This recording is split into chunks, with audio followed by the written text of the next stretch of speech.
Ladies and gentlemen, welcome to the Lawrence Report. And on tonight's broadcast, we're discussing episode 2 of All American Public Service Announcement. Y'all, let's get into it. So, in this episode right here, we got Spencer dealing with the pressures of going pro. We got him and Olivia talking about it doesn't feel like home. Jordan and Layla discussing their relationship, discussing marriage and moving in. Asher and Jamie trying to find their own home, trying to find their own peace, their own comfort as being brand new parents, y'all. Let's get into it. So, in this episode, All American, I could understand why they called it public service announcement. But before we get started, let me just say this right here. What would you guys, on a scale with 10 being the highest, what would you guys give the rating of this episode? For me, I'm going to give it a solid 8 because I feel like in this episode, they talked about a lot of grown people decisions, and it was all about maturity to me in this episode right here. So this episode right here was for a conversation about growth, the future, and what is next. So like I said, for me, it was a 8, but let's get into it, y'all. So in this episode, I really enjoyed just off the top, right? Off the rip. I'm just gonna talk about the important parts of the episode in my personal opinion, right? I absolutely enjoyed seeing Spolivia walking through campus again. And it just brought back all those memories. You know, they used to do that all the time, walking through high school together, walking through just everywhere, them two holding hands or just being around each other. So that brought back a lot of memories for me. So I was just happy to see that right there. And we do find out in this episode that, while Liv was away, she has been thinking about writing a book about her father. So while she's doing this, she doesn't take in consideration how Jordan and her mother is grieving.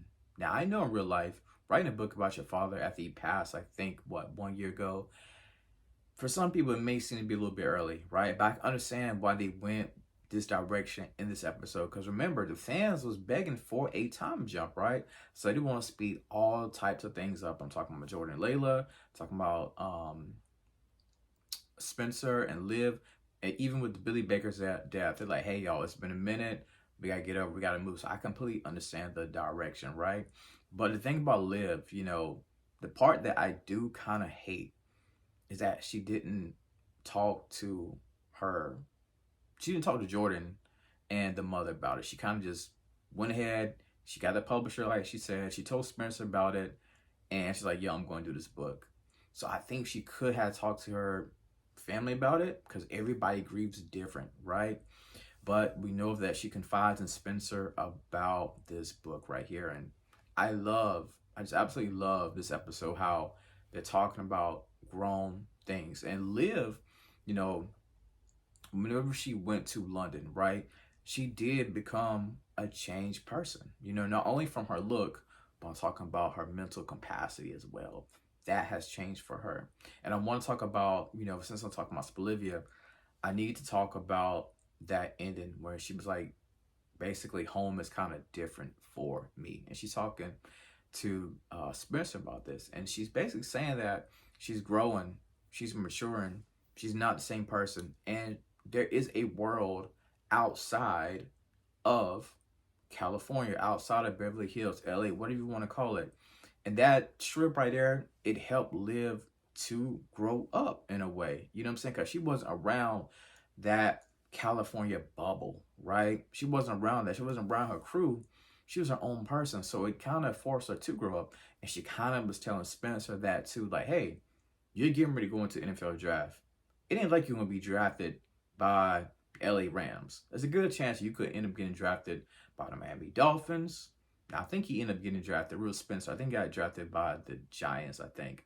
So you may end up going to New York. You could possibly be drafted by the Green Bay Packers. They may end up switching up the storyline, as far as him getting drafted. But I'm probably going to say truth to it, but that's just my opinion. But she told him he needs to think big and think outside of this LA scene because there's a whole galaxy, there's a whole world that has to be explored. We have to get out of this bubble. So, you know, I'm cool with her telling Spencer that we got to think big. We have big decisions here that we have to think about in the future. And y'all, I gotta admit, I am tired of how the writers have been writing Jordan for the past 5 seasons, now make it 6 seasons. He is still jealous, will forever be jealous of Spencer Alonzo James. I had to put the middle name in there. We do find out in this episode that, Spencer knew about the book before Jordan. And, that's one of the things that pissed him off. At the same time, he got this other coach in his ear telling him that he can basically, I'm paraphrasing here, he can be the man. He can run the show. You don't have to worry about Spencer James. And I knew for a fact that when this new coach came along, I knew this coach was going to cause division between Spencer and Jordan. And not to mention, this coach is going to bring division between him and Coach Kenny as well. But one thing is for sure, Jordan is always hating on Spencer. I'm going to break down why I think it's like that. Let's get into it. My personal opinion, I believe the reason why Jordan and Spencer sometimes go at each other, they are frenemies, right? Sometimes they're friends and sometimes they can be enemies, right?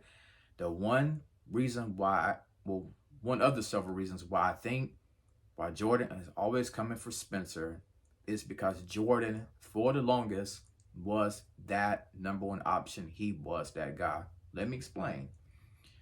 So when it came to Billy, they thought when he looked at Jordan, he was like, yo, this is probably the best talent that we have around these parts.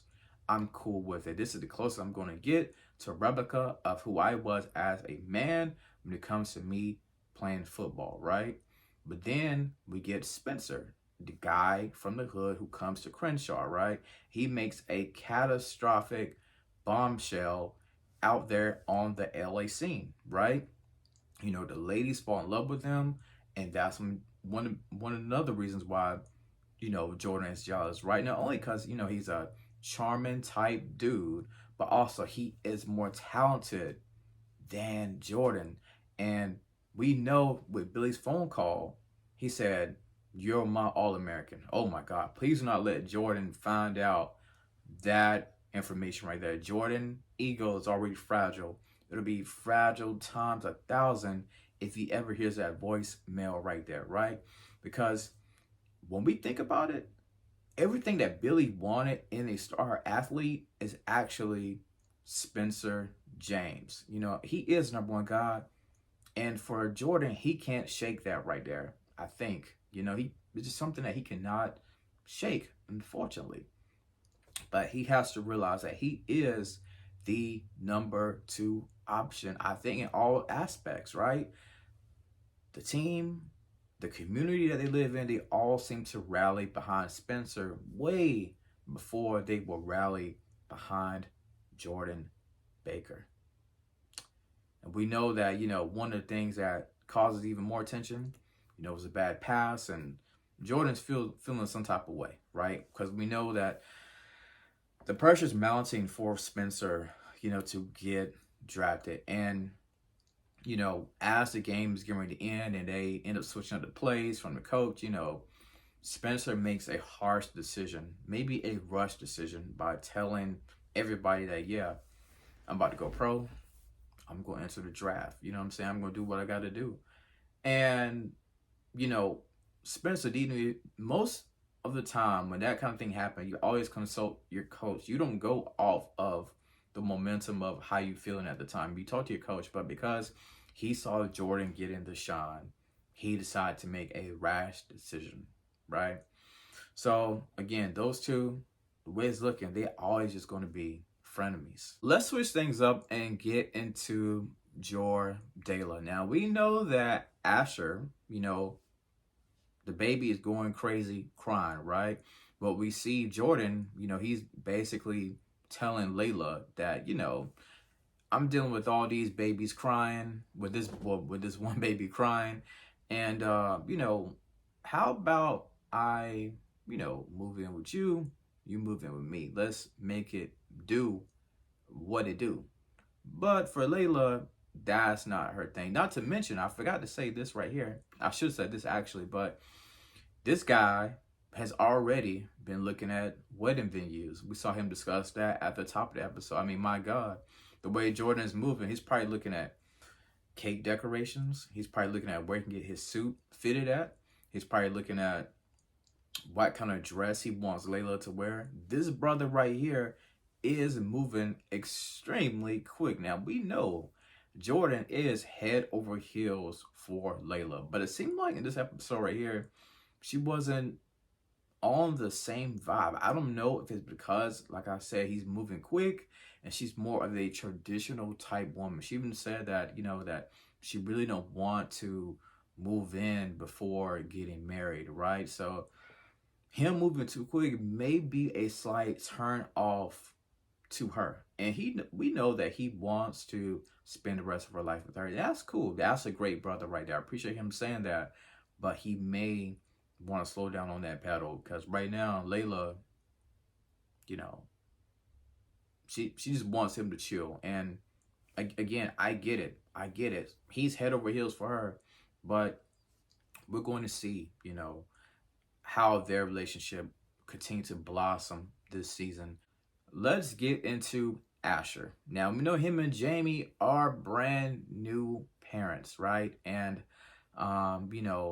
having a crying baby in the house with a bunch of other people, it not only disturbs the parents, but it also disturbs the people that are living in the house. So this baby has been crying nonstop for quite some time, and Asher and Jamie, they are struggling with it, right? At the same time, I love how the guys, they kind of stepped up and talking about Jordan and Spence, like, yo, they checking on the baby, making sure everything was okay. If y'all need anything, let us know. But I can tell in this episode right here that Jamie, she wanted to step out on her own. But Asher kept talking about, oh, we got a good community. They can help us out. But Jamie's like, nah, we adults. Like, we got to handle this ourselves. So that means, us getting our own spot, that's what we're going to have to do.